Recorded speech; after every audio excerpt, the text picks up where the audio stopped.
যাতে অ্যাটলিস্ট তারা স্বর্গ লাভ করুক এবং শান্তি পাক। বাবা অনেকটা বুঝতে পেরেছিল যে কি কি ভুল ডিসিশন নিয়েছে বা কি দুদিনের মধ্যে মারা গেল, সেটা একটা খুব কোয়েশ্চেনেবল আর খুব ডাউটফুল। আর এনিওয়েজ যাই হোক, এই নিয়ে আর কিছু বলার।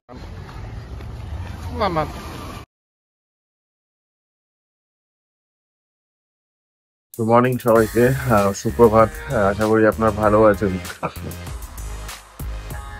সকাল 7:30 বাজে, এই জাস্ট ঘুম থেকে উঠে ব্রাশ করলাম। আজকে অনেক লেট হয়ে গিয়েছে, জানি না লেটটা কেন হয়েছে। মেবি কালকে টায়ার্ড ছিলাম হয়তো, তাই আজকে একটু হয়তো বেশি ঘুম হয়ে গিয়েছে, সে কারণে মেবি হয়তো লেট হয়ে গিয়েছে। এনিওয়েজ শ্রাবণী তো উঠে মামামকে রেডি করাচ্ছে। আমি ব্রাশ করা হয়ে গিয়েছে, চা খেয়ে একদম আজকে ফ্রেশ হবো না, চা খাবো আর সোজা ইয়ে ড্রপ করে দিয়ে চলে যাচ্ছি। তারপরে না কথা হচ্ছে, না হলে স্কুলটা মিস হয়ে যাবে। চল চল লিফটটা সুইচটাতে, লেট হয়ে গিয়েছে আজকে অনেক। আর একটু 5 মিনিট এদিক ওদিক হলে টাটা করে ম্যামকে স্কুল হয়ে যেত ভালো। আজকে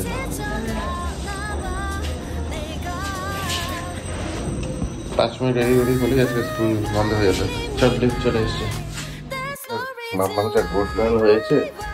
5 মিনিটে 6 মিনিটে একদম রেডি, খাওয়া দাওয়া ধরে কোনো ডিস্টার্বেন্স নেই। গুড গার্লের থেকেও গুড হয়ে গেছে, ডবল গুড গার্ল হয়ে গেছে। কি হচ্ছে পেটে আজকে যে 5 মিনিট এদিক ওদিক হয়ে যেত, মানে আমি তো জাস্ট ঘুম থেকে উঠে রেডি হচ্ছি আর কিছুই না। মানে শ্রাবণীর যদি 5 মিনিট এদিক ওদিক হয়ে যেত ঘুম থেকে ওঠা 5-6 মিনিট, তাহলে আজকে স্কুলটা বাদ চলে যেত। অ্যাকচুয়ালি কালকে তো এত টায়ার্ড ছিল, মানে ও রান্না ফান্না করেছে, তারপর আরো অনেক কাজ করেছে। আমি যা করেছি তার থেকে ডবল করেছে অ্যাকচুয়ালি। তো তার জন্য প্রচন্ড টায়ার্ড ছিল, 1 নম্বর। 2 নম্বর কথা, হঠাৎ করে আমাদের রান্নার দিকে এই অবস্থা, সেখানে ওকে রান্না করতে হচ্ছে। তারপরে প্লাস কালকে মানে এত বাসন হয়েছিল, ও আবার ভয়ে ভয়ে অর্ধেক বাসন ওই মেজে ফেললো। যদি আবার যে নতুন যে বাসন মাজে দিদি আছে, সে যাতে আবার রাগ না করে এত কেন কাকা আর কি। প্রচন্ড টায়ার্ড ছিল, সেটা একটা ব্যাপার ছিল। তার জন্য মানে ঘুমটা বেশি হয়ে গেছে, স্বাভাবিক। থ্যাংক গড মানে তাড়াতাড়ি মানে উঠে গিয়েছিল টাইম মতন কি টাইমের পরেই উঠেছিল। বাট 5 মিনিট এদিক ওদিক হলে স্কুলটা আজকে বাদ চলে যেত। আজকে রাস্তাটা এত ফাঁকা, স্কুলের গেটের সামনে এত ফাঁকা, আমি বুঝতে পারছি না এত কেন ফাঁকা। এমন মনে হচ্ছে যে অর্ধেকের বেশি স্কুলে আজকে আসেইনি। এতটা ফাঁকা জেনারেলি থাকে না, একদম ফাঁকা রাস্তাটা। স্কুলের গেটের সামনে জেনারেলি খুব ভিড় থাকে, একদম গেটের সামনেও খুব হালকা, একদম জানি না কি ব্যাপার। এই যে দেখুন স্কুলের গেটের সামনে ওই যে বাইকটা দেখাচ্ছে, ওই যে বাইকটা ডান দিকেই তো হচ্ছে গেটটা। একদম ফাঁকা, এত ফাঁকা কখনো থাকে না, সবসময় একটা ভিড় থাকে কম বেশি, জানি না কি ব্যাপার।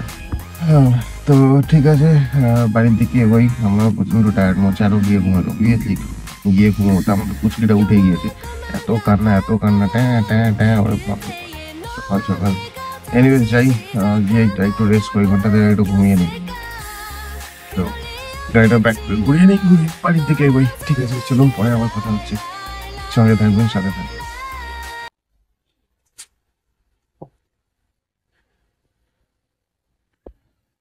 ঠাকুরমশাই আসবে আজকে দুপুরবেলা।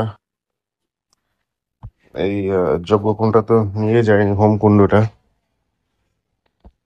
এটা পরিষ্কার করে দিতে হবে, উনি এসে নিয়ে যাবে দুপুরবেলা। প্লাস এই যে শিব ঠাকুরগুলো যে আছে, এটাও পরিষ্কার করে ওনাকে প্লাস্টিকের প্যাকেটে দিয়ে দিতে হবে, কারণ এটা উনি বলেছে যে বেল গাছের গোড়ায় দিয়ে দিতে হবে, কারণ এটা জলে দিলে হবে না। যেহেতু পুজো করা হয়েছে এই শিব ঠাকুর, শিব, তো এটাকে বিসর্জন করলে হবে না।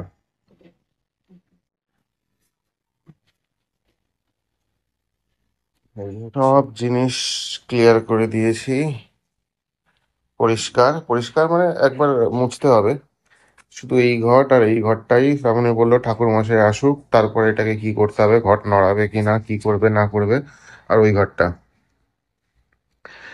আগে শুনে নিক, তারপরেই এই দুটো মানে ধরা হবে। বাদ বাকি জিনিস সব পরিষ্কার করে বাইরে রেখে দিয়েছি, রাতের দিকে জলে ফেলে দেবো। রাত্রিবেলা বাইরে যাবো, এখন জলে ফেলে দেবো। এই আলপনাটা একটু ঘেটে গিয়েছে, ওটাও অল্প ঘেটে গিয়েছে। ওটা তো কিছু করারই ইচ্ছে নেই বাবা, ওই জায়গাটা আবার ধারটা, এই ধারটা আবার কিছু হয়েছে হয়তো, পরিষ্কার করতে গিয়ে ধারটা উঠে গিয়েছে। এটা এত সুন্দর হয়েছে যে কিছু হাতি দেওয়ার ইচ্ছে নেই, মানে কি করবো নবগ্রহটা। এনিওয়েজ হয়ে যাক, তারপরে সব ফেলে দিয়ে আসতে হবে। মামাম মাম্মাম হাঁটতে হাঁটতে যাচ্ছে গুড গার্লের মতন। মাম্মাম টাকা, কোথায় যাচ্ছিস? লিফটের সুইচটা দে। ও লিফটটা নিয়ে যাই, গেটটা খোল। দুষ্টু দুষ্টু মুখ হয়ে যাচ্ছে মাম্মামের, দুষ্টু দুষ্টু মুখ, দুষ্টু দুষ্টু মুখ হয়ে যাচ্ছে মাম্মামের। সারাদিন দুষ্টুমি করে। আজকে কি পড়িয়েছে রে মা? ব্যাস, পড়াশোনার কথা জিজ্ঞেস করলাম, মুখটা ওদিকে লুকিয়ে দিল। তাহলে আমিও কিন্তু ওরকম করে থাকবো।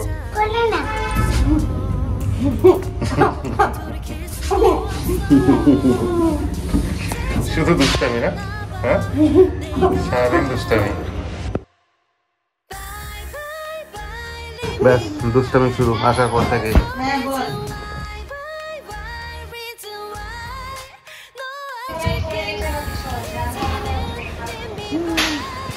এসে দেখি ককরোচ উঠে গিয়েছে।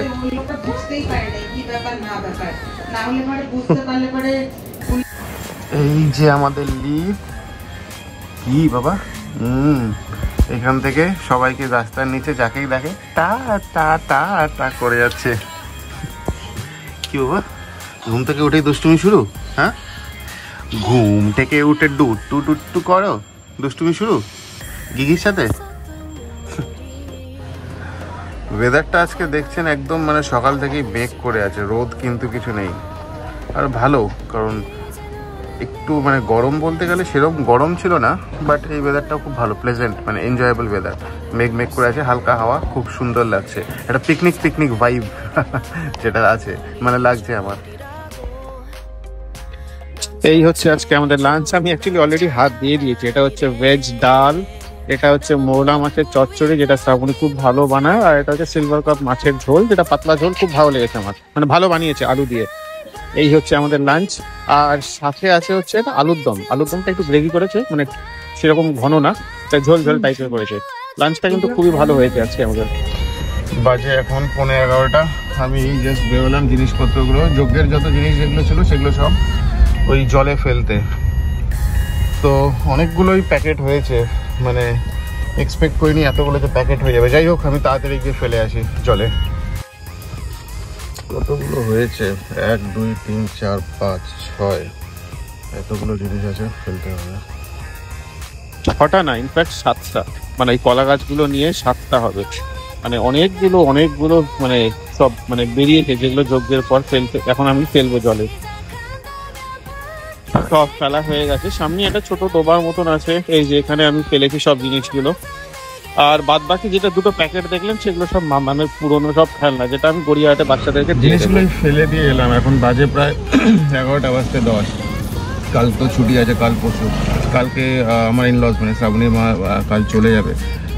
তো যাই হোক, অ্যাটলিস্ট ইনিশিয়েশনের জন্য অনেকটা হেল্প হয়েছে, না হলে ইম্পসিবল হয়ে যেত এই বাচ্চা দুটোকে সামলে এত বড় কাজটা কমপ্লিট করার। তো কালকে অ্যাকচুয়ালি আমি সন্ধ্যের দিকে পার্টটা আর বেশি শ্যুট করিনি, গতকালকে ভিডিও। আশা করি আপনার ভিডিওটা দেখেছেন, নিশ্চয়ই ভালো লেগেছে হয়তো, আমি জানি না। যদি ভালো লেগে থাকলে তাহলে জানাবেন। সন্ধ্যের দিকে আমি আর পরে শ্যুট করিনি, কারণ আমারও একটু আপসেট লাগছিল ইন দ্য সেন্স, এই তো মানে বা আমার প্রতি আমার শেষ কাজ, শেষ কর্তব্য, যেহেতু তেপাদো দোষটা ছিল সেটা আমাকে কাটাতেই হতো। তো একটা আপসেটিং লাগছিল যে যাই হোক, মানে আমার এই লাইফে এই পর্বে তো বাবা মা আমার চলে গেল, আমার আর সেটা বলতে নেই। আমি এখন নিজেই মানে বাবা, আমার দুটো বাচ্চা। তো হাজার বয়স হলেও, অনেক বয়স হয়ে গিয়েছে, বয়স হলেও একটা জায়গায় কোথাও খারাপ তো লাগে যে আমার হয়তো অনেক কিছু মানে বলার থাকলো না ইন দ্য সেন্স, মানে আমারও তো অনেক কিছু বলার ছিল, বাট সেটা হয়তো আমি বলবো না, হয়তো বললেও হয়তো নিজেকেই বলতে হবে। সব কথা সবাইকে তো আর বলা যায় না। যাই হোক, একটা আরও অনেক কথাই ছিল, মানে সব কথা মানে অ্যাটলিস্ট মানে মনেই হয় কথাগুলো, সেগুলো মানে ওভার দ্য মানে ভিডিও শ্যুট করা পসিবল হয় না, সেই ভাষা বা ল্যাঙ্গুয়েজ সেরকম কিছু থাকে না। তো যাই হোক, মানে আমি আমার শেষ কর্তব্য তো কমপ্লিট করে দিয়েছিলাম।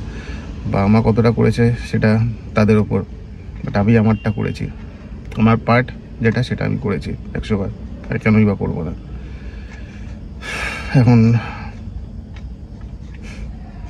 বাবা মা হয়ে বাবা মার পার্টটা কতটা করেছে সেটা বাবা মাই ভালো জানে বা ভালো বুঝবে। তো যাই হোক, মানে ওই একই কথা বললাম যে সব কথা তো আর বলে বলে মানে এক্সপ্রেস করা যায় না, মনের মধ্যেই থাকে, মনের মধ্যেই কথাবার্তা হয়। এনিওয়েজ, আশা করি আপনারা গতকালকে ভিডিওটা দেখেছেন, যতটা পেরেছি তুলে ধরার চেষ্টা করেছি। কালকে তো গীতা পাঠ, চণ্ডী পাঠ যা যা হয় সবই করেছি, মানে করেছি, আমি তো করিনি, ঠাকুরমশাইরা করেছে। আমি আমার যতটা ততটা সামর্থ্য দিয়েই করেছি।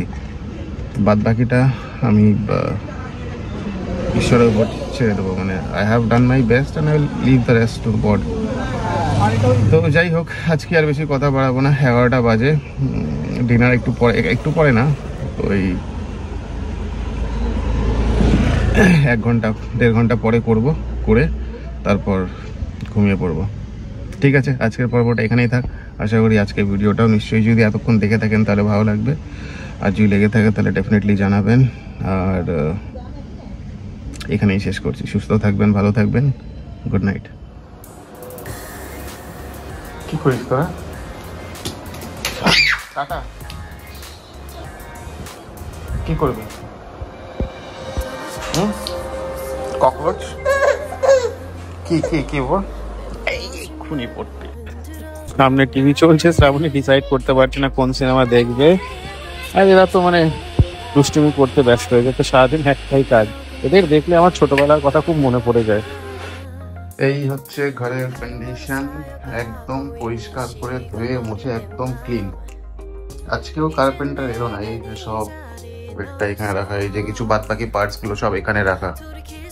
আজকেও কার্পেন্টার এলো না, জানি না কেন। আমি তো সন্ধ্যের থেকে ফোন করে যাচ্ছি, রাতেও ফোন করলাম, কিছুতেই ফোন ধরলো না। এখন জানি না, মেবি হয়তো কাল আসবে, আগামীকাল। তো যাই হোক, ঘরটা একদম পরিষ্কার করা, ধুয়ে মুছে একদম ক্লিন। এই এখানটায় ছিল নবপুরুষের ড্রয়িংটা। যাই হোক, পরিষ্কার করে একদম ধুয়ে মুছে ক্লিন করা আছে। কালকে যদি কার্পেন্টার আসে, কালকে এই বেডটা লাগিয়ে দেবে, আর ভেতরে যা সব স্টোরেজ ছিল সেগুলো সব ঢুকিয়ে দিলে ঘরটা অনেকটা খালি হবে। মানে আরও তো এদিক ওদিক সব জায়গায় রাখা আছে, এই মানে বক্সের ভেতরে যা ছিল। কার্পেন্টার এলে ভেবেছি যে বাবা মার যে ছবিটা আছে এটা এখান থেকে তুলে কোথাও একটা ওয়ালে কোথাও করলে লাগিয়ে দেবো। এখন বুঝে পাচ্ছি না কোন ওয়ালে লাগাবো। বাট এই ঘরেই লাগাবো, যেহেতু এই ঘরে ঠাকুর আছে, ঠাকুরের আসনটা যেহেতু এই ঘরে বানানো, তাই এই ঘরেই মা বাবারটা ওয়ালে কোথাও দিয়ে দেবো। এখন দেখা যাক, এই পিলারের উপরেও দেওয়া যায় বা এইখানেও কোথাও যদি দেওয়া যায়, সেটা একটা পরে ডিসাইড করে দেখা যাবে পরে কার্পেন্টার এলে কোথায় রাখা যাবে। এখন দেখা যাক, কালকে যদি আসে তাহলে তো খুব ভালো কথা। না হলে আর কি, আশেপাশে অন্য কোথাও কারো কাছ থেকে কোনো কার্পেন্টারকে ডেকে করিয়ে নেবো। কারণ কতদিন আর এটার জন্য ডিলে করবো। জিনিসপত্র না থাকলে ঘরটা অনেকটা বড় লাগে, জিনিসপত্র এই বেডটা পেতে দিলে তখন আর ছোট ছোট হয়ে যায়। 1 বছর পর বাবা মার বাৎসরিকটা করতে হবে। এখন মার 1 মাস 1 দিন পর তো বাবা মারা গিয়েছে। এখন 2025-এর তিথি অনুযায়ী এখন দেখতে হবে যে মানে ডেটটা যদি আরো পিছিয়ে আসে তাহলে একসাথেই করে দেবো বাৎসরিক, না হলে আলাদা আলাদা করে বাৎসরিক করতে হবে। বাৎসরিকটা করা হয় যাতে অ্যাটলিস্ট 1 বছর পর তাদের স্বর্গ লাভ হয়। আর 1টা বছর বলে যে আত্মাটা সাথে সাথেই ঘুরে ঘুরে বেড়ায়। এই কথাটা যদি সত্যি হয়ে থাকে তাহলে অ্যাটলিস্ট 1 বছর মানে যদি আত্মা ঘুরে ঘুরে থাকে তাহলে তো তারা সব জানতে পারবে, সব বুঝতে পারবে, সব দেখতে পারবে, কিন্তু কিছু করতে পারবে না। এটা যদি সত্যি হয়ে থাকে, আর এটা যদি মানে ইনফ্যাক্ট সত্যি হয়ে থাকে, তাহলে তারা সব দেখছে, সব বুঝছে এবং সব জানছে। অ্যান্ড হয়তো মেবি রিয়ালাইজ করছে যে তাদের জীবনে কত কত কি কি বড় বড় ভুল ডিসিশন নিয়েছে, কি কি বড় ভুল করেছে। এতদিনে হয়তো মারা যাওয়ার পর হয়তো তারা বুঝতে পারছে রিয়ালিটিটা, যে বাস্তবে কি ছিল আর কি হয়েছিল, মানে তারা কি করেছিল আর বাস্তবটা কি ছিল। মেবি হয়তো মারা যাওয়ার পরেই হয়তো সেই রিয়ালিটি গুলো দেখতে পাচ্ছে। কারণ মারা যাওয়ার পরেই তো বুঝতে পারা যায় যে সত্যিটা কি ছিল, বাস্তবটা কি। হয়তো তারপরেই হয়তো তারা রিয়ালাইজ করছে। এখন তারা হয়তো, জানি না, মানে মারা যাওয়ার পরে হয়তো প্রচন্ড অশান্তিতেই আছে, এইটুকুন তো আমি জানি খুব ভালো করে। কারণ তারা হয়তো এতদিনে রিয়ালাইজ করেছে কি কি ভুল ডিসিশন গুলো নিয়েছে এবং কত ভুল কাজগুলো করেছে। বাট এনিওয়েজ, বাৎসরিকটা খুব ভালো করেই করবো, বড় করেই করবো, আমার সামর্থ্য অনুযায়ী। বড় করে বললেই তো হয় না, আমার সামর্থ্য অনুযায়ী আমি আমার মতন নিষ্ঠা দিয়ে করবো, যাতে অ্যাটলিস্ট তারা স্বর্গ লাভ করুক এবং শান্তি পাক, এবং যেখানেই থাকুক জানে ভালো থাকুক। বাবা হয়তো মেবি জীবিত অবস্থায় অনেকটা কিছু বুঝতে পেরেছিল শেষ কিছুদিন। কারণ কারণ বাবা হসপিটালে তো প্রায় 10-12 দিনের মতন ছিল। 10-12 দিন, 12 দিন কি 13 দিন সামথিং এরকম ছিল। তো আমি তো জেনারেলি সকাল বিকাল সবসময় যতটা পেরেছি সময় দিয়েছি, কারণ আমি ওই মুহূর্তে জলপাইগুড়িতে ছিলাম। তো সেই হসপিটাল বুঝে হয়তো বাবা অনেকটা বুঝতে পেরেছিল যে কি কি ভুল ডিসিশন নিয়েছে বা কি কি ভুল কাজগুলো করে ফেলেছে। সে ইনফ্লুয়েন্সেই হোক আর মানে যাতেই হোক, যে কারণেই হোক। তো বাবার মানে হসপিটাল থেকে ডিসচার্জ হয়ে যাওয়ার পরে 2 দিনের মধ্যেই যে মারা যাবে সেটা আমার কাছে একদম খুব আনএক্সপেক্টেড ছিল। কারণ 100 বার কখনো বলবো না যে বাবার শরীর খুব ভালো ছিল, বাবার শরীর মোটেও ভালো ছিল না, কিন্তু অ্যাটলিস্ট সেই খারাপও ছিল না যে 2 দিনও সে বাঁচবে না, 2 দিনের মধ্যেই সে মারা যাবে, এতটাও সেই পরিস্থিতিতেও ছিল না। তো যাই হোক, মানে কি হয়েছে না হয়েছে ভগবান জানে। কারণ বাবার মৃত্যুটা খুব কোয়েশ্চেনেবল এবং খুব মানে রহস্যজনক বলতে গেলে। বাট এনিওয়েজ, পুরোনো কথা টেনে আর কোনো লাভ নেই। খুব আনএক্সপেক্টেড, হঠাৎ করে 2 দিনের মধ্যেই মারা গেল। তো তার জন্যই আমার মনে হয়, কারণ বাবার সাথে হসপিটালে থাকতে, নার্সিংহোমে থাকতে অনেক কথা হয়েছিল আমার, অনেক অনেক অনেক অনেক কথা হয়েছিল। সেই ক্ষেত্রে আমি বলছি বাবা হয়তো সেই লাস্ট ওই নার্সিংহোমে হসপিটালে যে কদিন ছিল, মানে অনেক কিছু ভুল রিয়ালাইজ করে ফেলেছে যে কি কি করেছে ভুল করে। এখন যাই না, যাই হোক, এনিওয়েজ এখন সে চলে গিয়েছে, আর কি বলবো। 2 দিনের মধ্যে মারা গেল, সেটা একটা খুব কোয়েশ্চেনেবল আর খুব ডাউটফুল।